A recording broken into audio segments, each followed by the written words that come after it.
میاں حضور رحمتullah علیہ فرمایا کرتے تھے، ایک واقعہ اکثر فرماتے تھے. ابھی حال فی الحال میں جب بمبئی تشریف لائے تو ہم نے پھر سے یہ واقعہ سنا تھا سعید بھائی کے گھر میں، اور وہ انداز ان کا بڑا عجیب تھا اس وقت بیان کرنے کا. شاید جیسے اللہ والوں کا احساس ہوتا ہے کہ آپ آخری وقت آ رہے ہیں، تو جب نصیحتیں ہوتی ہیں نا تو وہ بھی ایسے جملوں میں ہوتی ہے کہ سمجھداروں کو اشارے ملنے شروع ہو جاتے ہیں. تو میاں نے پھر وہ واقعہ سنایا تھا، یاد ہے آپ کو کہ ایک دکاندار کے سامنے ایک فقیر آدمی گزرا اور اس نے کہا دے نہیں تو پوری دکان الٹ کے رکھ دوں گا. یاد آیا آپ کو؟ کتنی بار سنا آپ نے؟ دسیوں بار سنا ہوگا آپ نے واقعہ. اور پھر کیا ہوا، پھر وہاں سے ایک دوسرے ولی گزرے تو انہوں نے یہ دیکھا کہ صاحب یہ اتنی بڑی بڑی باتیں کر رہا ہے، کچھ ہے پیچھے طاقت، پاور. تو جب اس کو چیک کیا تو کھوٹا سکہ نکلا. پھر اس کے پیر صاحب کو دیکھا تو صاحب وہ بھی ختم ہو گئے تھے، یعنی وہ بھی کسی کام کے نہیں. میں اپنے جملوں میں کہہ رہا ہوں، میاں کا اپنا انداز ہوتا ہے، ہمارا تھوڑا الگ ہے. وہ اللہ والے، ہم ان کے غلام ہیں صاحب. تو وہ بھی ختم، بنا پاور، ارتھنگ ہی نہیں آ رہی برابر، تو پاور کہاں سے چلے گا. پھر ان کے اوپر والے پیر صاحب پہ گئے تو کم سے کم 5-6 لوگوں تک جو پیچھے گئے سب ختم، یعنی بڑی بڑی باتیں تھی.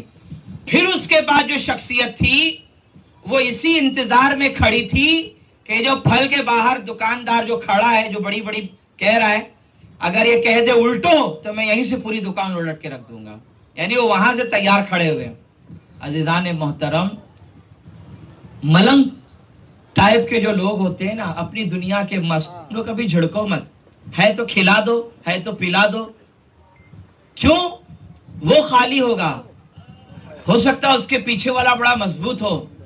عزیزوں، یہ واقعہ میاں نے سنا دیا، ایک بات سمجھ میں آ گئی کہ بہت سے لوگ ایسے ہوتے ہیں جو خالی برتن ہیں، بچتے بہت ہیں، پیچھے والا بھی خالی ہے، اس کے پیچھے والا بھی خالی ہے.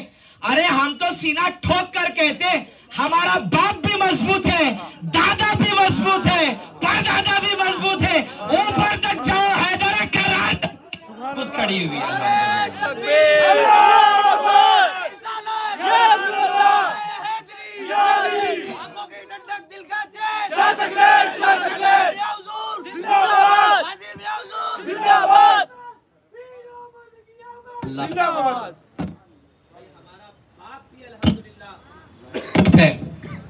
دادا میاں بھی مضبوط ہیں. یعنی ایک سمجھ میں آ گئی بات، ہم سے ٹکراؤ گے تو دکانیں پلٹنے کے لیے لائن لگی ہے صاحب. سمجھ رہے ہیں آپ؟ میں نے تیر چھوڑ دیا، اب جس کو لگ جائے لگ جائے میری بلا سے، لیکن دل پہ نہ لیجئے گا. ہم سے بلا وجہ الجھو گے، بلا وجہ چھیڑو گے، بلا وجہ تکلیف دو گے تو دکان پلٹنے کے لیے پیچھے ہم کو 5 جگہ جانے کی ضرورت نہیں ہے. لائن سے کھڑے کب پلٹ جاؤ گے پتہ نہیں چلے گا. اس لیے باادب رہو، عزت پاؤ گے. بے ادب بن جاؤ گے تو ذلیل اور رسوا ہو جاؤ گے. محبتوں سے رہو، غریبوں کا خیال رکھو، ضرورت مندوں کے لیے کام آؤ. یہی تعلیم آقا کریم علیہ السلام کی، بزرگان دین کی. یہ جو لنگر خانہ آپ دیکھتے ہیں پورے بھارت میں، اللہ والوں کی مزاروں پہ چلے جاؤ. اللہ والے نہیں سمجھ رہے آپ صاحب؟ بھوک کا احساس پیارے اللہ والوں کے یہیں ملے گا، مولویوں کے یہاں نہیں ملنے والا. یہ ساری باتیں بھلے اونچی اونچی بلڈنگیں بن جائیں، بڑی بڑی عمارتیں بن جائیں، وہاں جاؤ گے بھی تو جیب چیک کرنی پڑے گی کہ اتنی مہنگے مہنگے کھانوں کی دکانیں لگی ہوئی ہے.